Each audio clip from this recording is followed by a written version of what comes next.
Olá, meu amigo, minha amiga. Sejam bem-vindos ao nosso Portal do José, iniciando mais um encontro neste começo de domingão, num dia muito importante, num dia repleto de muita positividade, porque afinal de contas a sociedade começa a se mobilizar e hoje fará em várias cidades do nosso país a primeira manifestação contra a iniquidade, a insanidade, a ladroagem, o banditismo, a impunidade e o discurso falso de pacificação. Pacificação para bandido é a lei, pacificação para bandido é a cadeia. E hoje eu estarei também aqui no Rio de Janeiro participando dessa manifestação aqui no Rio e atento às coisas que estão acontecendo no Brasil. E no final do dia eu voltarei para fazer uma resenha. Vou fazer algumas imagens também aqui do Rio de Janeiro e eu acho que vai ser um ambiente muito legal. É o primeiro de vários que certamente acontecerão. E muitas coisas que a direita está articulando nesses últimos tempos, nessas últimas semanas aqui no nosso país, eles ainda não perceberam que eles estão jogando um jogo muito perigoso para eles.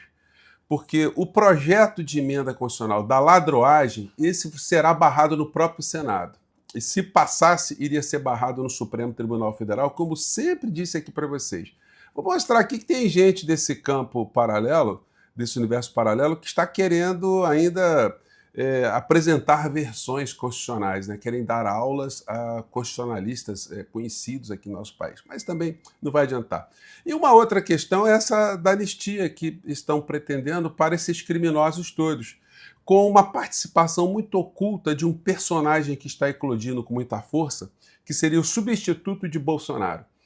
A anistia está aí também em vias de colocar para o presidente Lula uma situação política muito interessante que essa gente não percebeu. Bom, vou conversar com vocês sobre tudo que está acontecendo, tem muito assunto hoje, mas antes de mais nada é fundamental convidar você, que chegou agora ao nosso portal ainda não é inscrito, para que, em primeiro lugar, você se inscreva aqui conosco e conheça também os nossos outros vídeos. Se você gostar, compartilhe, recomende, nunca se esqueça de dar o seu joinha, seu comentário, e se puder, prestigie também nosso clube de membros. Você que é muito bem-vindo e muito bem-vinda. Não esqueça de se inscrever também no nosso novo canal de cortes, tá legal? Gente, uma coisa muito bacana que eu quero compartilhar aqui com vocês nessa abertura é que o nosso portal aqui ele tem um nível de engajamento que é espetacular. As pessoas participam aqui.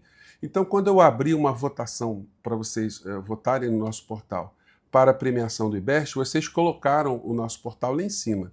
Hoje tem três que estão colocados em primeiro lugar para a fase final, que são o Augusto Nunes, o nosso portal do José e o Kim Paim. Ou seja, duas pessoas de direita e o nosso portal que chegou lá em cima na categoria jornalista e influenciador. E na outra categoria, influenciador de política, eu também, vocês me colocaram lá no nosso portal, junto com Ana Paula Henkel e Alexandre Garcia, ou seja, mais duas pessoas também da direita ou da extrema-direita. Então, até o dia 24 você pode votar aqui no nosso portal, vou colocar no primeiro link para a gente vencer essa turma, né? Nós merecemos ser considerados, né, um povo mais engajado, um povo mais participativo do que essa gente da extrema-direita. Bom, suposto, vamos aqui então aos temas, tá? Bom, eu comentei aqui com vocês uma empulhação que acontece aqui no Brasil, que é o ativismo econômico dos grandes veículos de comunicação. E eles apresentam, ou apresentaram durante alguns meses, a ideia que a Argentina estava começando a bombar, né? E aí eu até mostrei para você essa matéria aqui, que foi infame. Exportações brasileiras crescem mais de 50% em recuperação econômica da Argentina. Recuperação econômica da Argentina. Aí você encontra uma série de bolsonaristas, um monte de gente que diz a Argentina tá ficando legal. Faça o seguinte, amigo, a Argentina tá legal, pegue as suas economias e invista lá. Lá tem bolsa de valores, lá tem bancos, lá tem fundos de investimentos. Tire tudo daqui e coloque lá, já que você está dizendo que as coisas lá estão boas, né? E aí os jornalões, eles prestam esse desserviço com esse tipo de matéria aqui, né? Vamos ver se pega aqui o Kovalik. A econômica da Argentina tem alavancado as exportações. A recuperação econômica da Argentina tem alavancado as exportações brasileiras, que este ano já aumentaram mais de 50%. Das 1.500... É o seguinte, gente, é uma coisa muito isolada. Primeiro que a indústria de veículos na Argentina está quebrando. Segundo lugar, se facilitou, se zerou a alíquota de importação de veículos. Então, o carro ficou mais barato, então quem tinha dinheiro guardado, até porque a economia está em frangalhos, a desindustrialização na Argentina está muito acelerada e acentuada, então as pessoas começaram a torrar comprando seu carrinho ali, né? É a única explicação, porque não há recuperação econômica nenhuma. E aqui a gente vê esse tipo de empolhação. Obviamente, né, como o queridinho do mercado, ele tem que fazer as horas, né? Tarcísio diz que Milei mostra o caminho para o Brasil na economia. O Milei está desgraçando o país deles. O Milei está jogando o povo argentino na miséria. O Milei está transformando a Argentina num grande pasto para exploração, um local apenas para massacre do povo e exploração cada vez mais nociva. No entanto, essa gente fez coro até o momento. Só que agora eles vão começar a desaparecer, tá, gente? Porque a situação é essa aqui, ó. Dólar na Argentina volta a encostar no teto da banda cambial e risco o país é o maior em um ano. Então, eles estão torrando todo o dinheiro que eles têm lá para o dólar não explodir de uma vez por todas. Há quem diga que o dólar lá ainda está 50% do valor que deveria estar se não houvesse ainda a intervenção desse farsante. O resultado é esse aqui, ó, o jornal especializado em economia da Argentina. O risco país argentino já é o segundo mais alto da América Latina, apenas superado pela Venezuela. Então, parabéns, senhor Tarcísio, parabéns, Rede Globo de televisão, parabéns colunistas, parabéns, mercado brasileiro. Agora abracem o Milei, digam que o Milei é o cara, né? E, gente, vocês podem olhar em todos os canais argentinos, que todos eles estão dizendo, olha, acabou o governo Milei, chegou no fundo do poço, ele está vendendo dólar todos os dias. Notícias, ou títulos de vídeos como esse aqui, ó. Qual será o último dólar que ele irá vender? Esse aqui é um canal. Outro aqui. O dólar oficial se vende a 1.515 no Banco da Nação. O impacto da subida do dólar no consumo. Esse aqui, Argentina, à beira de um colapso. Esse outro aqui. Quantos dólares ainda há para sustentar essa banda, né? E por aí vai. Tá cataclismática a coisa lá. Cláudio Lozano faz uma forte alerta sobre a continuidade do programa econômico. Esse aqui, as casas de câmbio sem preços, né? As casas de câmbio não sabem nem como fazer a quantificação do peso argentino. Então, a catástrofe argentina já chegou. Agora vamos acompanhar o que acontecerá. Está vindo até tardiamente, porque esse psicopata, presidente da Argentina, segue esse modelo dessa extrema-direita no mundo inteiro. Colocaram um palhaço lá, como colocaram aqui no Brasil, o mercado, o poder econômico, os grandes grupos internacionais, como foi o caso do Bolsonaro, tendo a mochila do diabo atrás, né, a mochila do capeta, o Paulo Guedes, e na Argentina é a mesma coisa. E no Trump é a mesma coisa também, só que tem uma diferença entre Trump, Milei e Bolsonaro. O Trump está botando dinheiro no bolso dele, porque é um gangster esperto. Os outros não, os outros foram apenas buchas, bonecos do posto, né? Como sempre disse aqui para vocês. E o final para eles, certamente, aqui no Brasil será cadeia por conta dos crimes que cometeu contra a democracia. E na Argentina, escreva o que eu estou falando para vocês, vai ser muito difícil essa criatura terminar o mandato dele. Vamos acompanhar, porque o mercado, o poder econômico e a grande mídia não vão ter essa força toda para segurar essa peteca desse insano aí até o final do mandato dele, não. Bom, e aí, outras coisas aí no mundo da extrema-direita. Aliado visita Bolsonaro e diz que risco de morte dele é iminente. Já comentei aqui com vocês, nós do campo progressista não queremos que o Bolsonaro morra. Nós queremos ele vivo para ficar muito tempo na cadeia. E já comentei aqui com vocês, né? Alguns criminosos na face da terra, eles sempre tiram a sua própria vida para não serem expostos, para não passarem por uma humilhação, para não passarem por uma execução, como foi o caso no tribunal de Nuremberg, em que alguns dos oficiais nazistas tiraram a sua própria vida para poder escapar desse tipo de coisa. Mas aqui no Brasil a gente não terá esse episódio, não.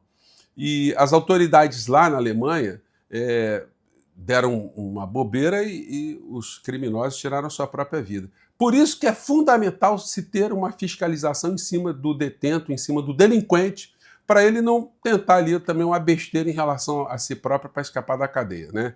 Então, são coisas aí que a gente tem sempre que trazer parâmetros históricos. Outro insano criminoso, né? Paulo Figueiredo se posiciona sobre a anistia light e manda um duro recado para o sistema. Que sistema, gente? É gente muito vagabunda. Eles fortalecem o sistema e ficam com esse discurso que são contra o sistema. Quem é contra o sistema? Qual foi o ato antissistema de Trump? Que sistema que essa gente está fazendo? Eduardo Bolsonaro sugere sanções dos Estados Unidos a Paulinho da Força se não houver anistia ampla. É a chantagem achando que o Trump vai fazer tudo para ajudar essas criaturas, né? E o Trump, como eu já disse para vocês, acha essas criaturas apenas ratos de quinta categoria. São pessoas que nem no mundo do crime conseguiram chegar a um status parecido com os criminosos que o gangster maior dos Estados Unidos conheceu ao longo da sua vida. Logo depois que eles ficam imprestáveis, ninguém lembra deles mais. É só a gente perguntar por onde anda Juan Guaidó, que Trump fez, levou até o Congresso norte-americano e conclamou ali um aplauso generalizado para o verdadeiro presidente da Venezuela. A figura foi para o ralo, não interessa mais, ele não serve para absolutamente nada. É o que vai acontecer com o Bolsonaro, vai acontecer com o Milei e com outros tantos personagens assim que eles forem descartados para sempre. Aqui no Brasil a gente tem os desesperados querendo dar aula de direito constitucional, né? Vamos ver se aqui falando alguma coisa, vamos lá. Vamos lá, senhor constitucionalista, eu vou refrescar a sua memória, porque você estava bem vivo, sabendo... Ele está dando aula para o Michel Temer, tá, gente? Que é professor de direito constitucional, você pode não gostar dele, mas no direito constitucional ele teve livros que foram utilizados por décadas aqui no Brasil para falar sobre fundamentos da Constituição. É disso que eu vou falar. Em 1979, houve uma anistia ampla, geral e restrita para essa turma da esquerda. Assassinos, guerrilheiros assassinos, sequestradores de embaixadores, assaltantes de banco, gente que queria dar golpe e estabelecer o comunismo no Brasil. Foi dada uma anistia total. Agora essa esquerda... Olha só, eu já comentei com vocês, eu não sei se o Malafaia, se ele de fato é uma pessoa que tem uma mente delinquente, né? Se ele de fato é um criminoso nesse campo da informação consciente, ou se ele é apenas uma pessoa mal informada, se ele está idiotizado, se ele começou a defender algumas coisas que são mentirosas e que ele passou a acreditar como sendo verdadeiras, enfim. Porque isso que eu acabei de mostrar para vocês é uma mentira infame que ele está reproduzindo o tempo todo. A lei de anistia de 1979 não anistiou nenhuma pessoa que cometeu algum tipo de crime grave. Está aqui no artigo 1º, parágrafo 2º, excetuam-se dos benefícios da anistia os que foram condenados pela práticas de crimes de terrorismo, assalto, sequestro e atentado pessoal. Então é uma mentira que essa gente fica repetindo o tempo todo. A gente tem que lembrar, os seus mentirosos, os seus bandidos, os seus estelionatários políticos, porque é assim que vocês estão se comportando, é assim que vocês estão se comportando, não teve na lei 6683, a lei de anistia de 1979, ninguém anistiado que tenha praticado algum crime. Só quem foi anistiado foram os criminosos do Estado, os torturadores, os assassinos, os sequestradores, os ladrões, que não foram sequer indiciados porque eles estavam protegidos pelo Estado naquele momento. No momento que o Brasil começou a respirar alguns ares democráticos, eles já estavam todos protegidos. Não aconteceu com eles o que aconteceu em países como a Argentina, no Uruguai, onde criminosos, bandidos, que praticaram crimes contra o Estado democrático, contra pessoas, foram punidos, né? E aí mais uma coisinha curiosa. Citado por Fux, jurista italiano defende condenação de Bolsonaro. Gente, o Fux está sendo essa história. Uma humilhação intelectual, está ficando uma figura tão rasteira do ponto de vista do direito, porque ele citou várias vezes um jurista italiano, o Ferraroli, e dizendo que ele, por conta da teoria dele, da forma como ele enxerga o direito, o garantismo e tal, então Bolsonaro e Alckmin não teriam cometido crimes, não poderiam ser responsabilizados. E o Ferraroli está dizendo exatamente o contrário. Olha, o que eu escrevi não tem nada a ver com isso, não. No Brasil tem um magistrado lá que está interpretando tudo diferente, tudo errado, né? E não é isso. E aí eu quero chegar aqui com vocês nessa história aqui. Como eu disse para vocês, as capas dos jornais, né, estão falando aqui para a gente de que não vai passar a PEC. A maioria do Senado se diz contra a PEC da blindagem. E aí, para finalizar, essa coisa aqui, né? A vigarice a cavalo, né? Tarcísio abraça a Bíblia para atrair eleitores evangélicos. Gente, o Tarcísio não é evangélico. Ele é um picareta religioso, porque ele se declarou a vida inteira como católico, ele não foi batizado lá entre os evangélicos, mas como um grande vigarista está decorando uma série de histórias, interpretando, está recitando versículos bíblicos. É muito importante que a gente chegue para todos os evangélicos e diga o seguinte: não acredite em político que esteja fazendo citações bíblicas para ganhar o seu voto, porque essas pessoas são bandidas, são estelionatárias. Alguém que se propõe a fazer esse papel de farsante, de ser um ator de quinta categoria para ludibriar pessoas, não merece voto. Muito pelo contrário, nós temos que combater essas criaturas 24 horas por dia. Estelionatário, tem que ir para a cadeia no final da história também. E estelionatário político tinha que ir para a cadeia também, como nós estamos aqui defendendo o tempo todo. Agora, o senhor Tarcísio não falou absolutamente nada sobre a PEC da blindagem, da bandidagem, por quê? Porque os bandidos todos que votaram a favor dessa PEC estão com ele. O povo do PL e o povo do Centrão. Então ele está caladinho, né? Não fez nenhuma defesa ética sobre isso. Essa criatura que a gente tem que denunciar 24 horas por dia, porque o Bolsonaro, esse aí já... O que está reservado para ele é uma cadeia muito longa e disso ele não vai conseguir escapar, não. Eu fico por aqui, gente. Mais tarde eu volto com a resenha aí do que foi esse dia. Com certeza será muito positivo. Um grande abraço. Tchau.